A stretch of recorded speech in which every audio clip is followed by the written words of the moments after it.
Hello, everyone. Welcome back to another episode of Everyday Work Talk. I'm Sarah. And I'm Ryan. We are happy you are here. This podcast is for people who want to improve their English for work or business and feel more confident in everyday conversations. Yes, here we practice real English for real work situations, and we keep the language clear and easy to understand. No long grammar lessons, just natural conversations you can use in any job. Today, we are diving into a philosophical question for the modern office. Money or meaning? Why do we work? That is a deep one, Sarah. Some days I work for the paycheck, and other days I work because I like helping our listeners. Just like this morning, you seemed very happy about your new mechanical keyboard. Is that for the money or the meaning? That is for my own joy, Sarah. A clicking keyboard gives me a lot of meaning for about 10 minutes, until my neighbors complain about the noise. Whatever works for you. But seriously, motivation is a huge topic. Many people feel tired of their jobs right now. Is it because the salary is too low or the mission is boring? We are going to explore that today. It is a big debate in offices across America. I think it is important to understand why we get out of bed every Monday morning.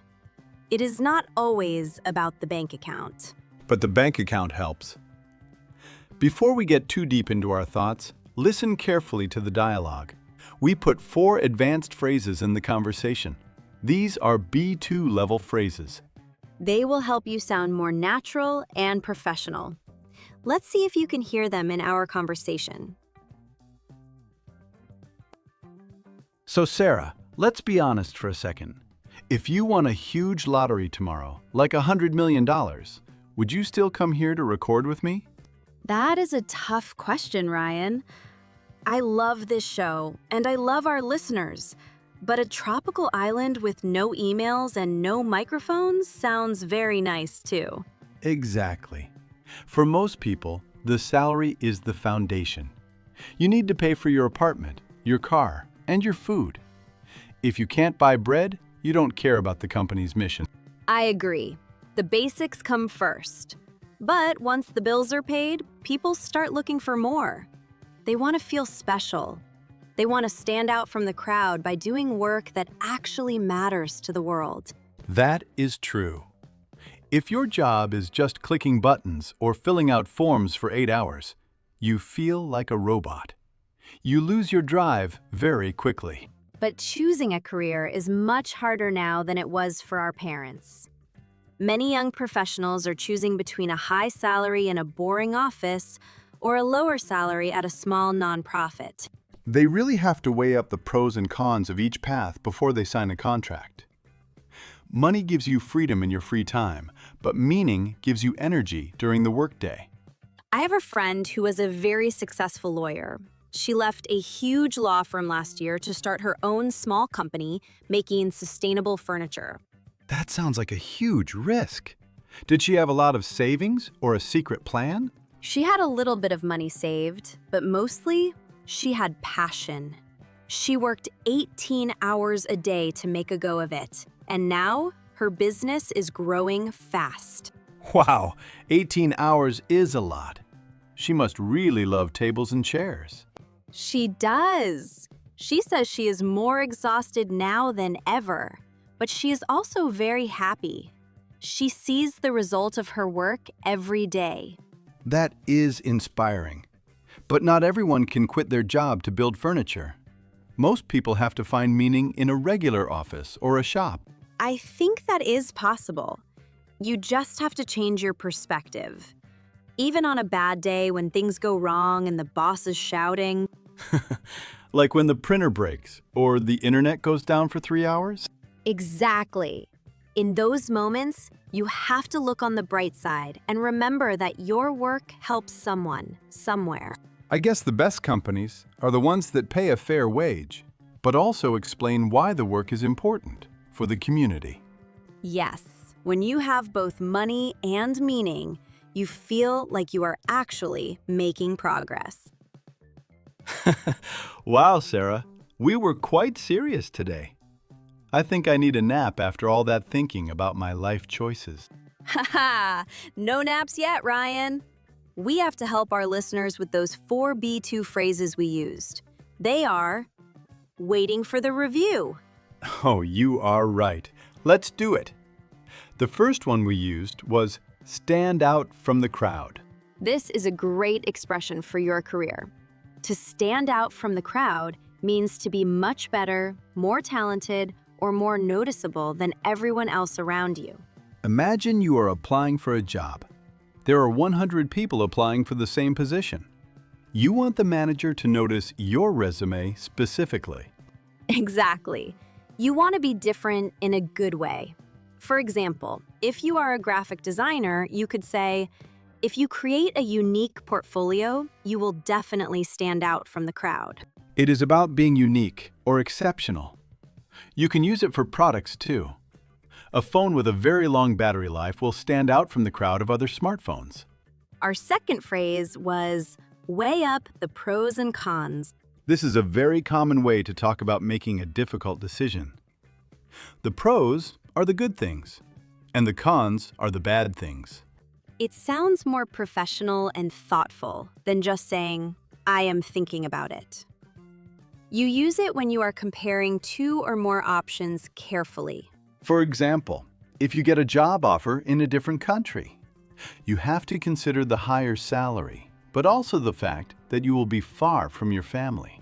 You might say to your partner, I'm still weighing up the pros and cons of moving to London.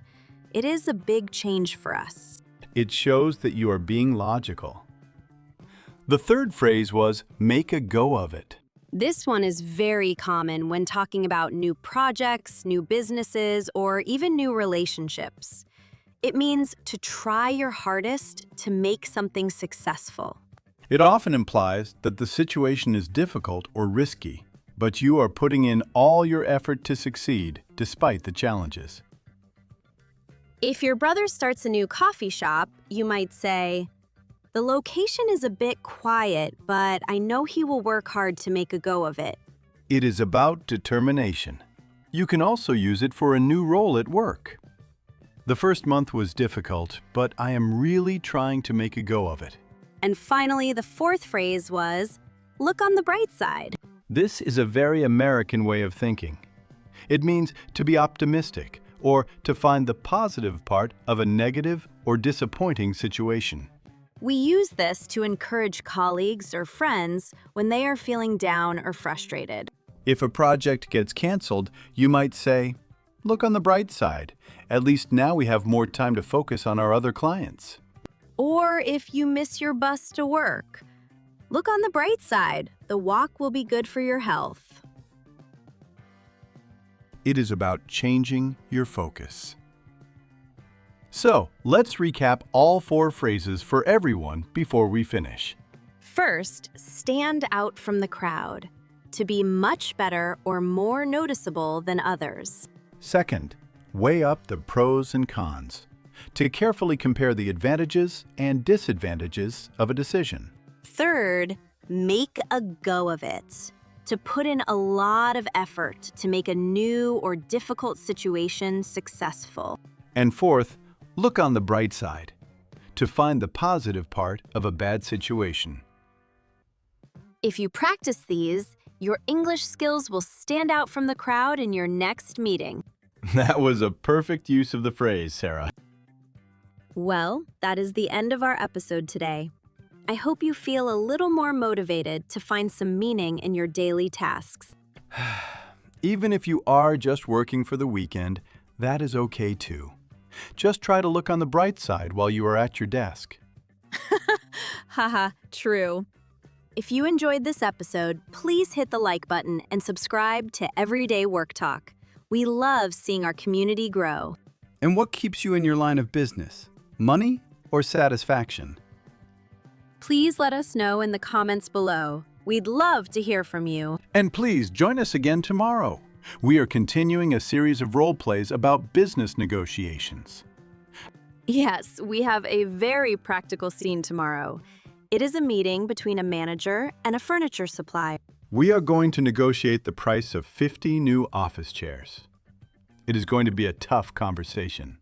It is a great chance to hear how to ask for a better price and how to reach an agreement without being rude or aggressive. We will teach you some very specific language for that, so don't miss it. It will be very useful for anyone who works in sales or purchasing. Or for anyone who just wants to save some money for their company. Have a wonderful day at work, and we will talk to you soon. See you tomorrow. Bye. Bye.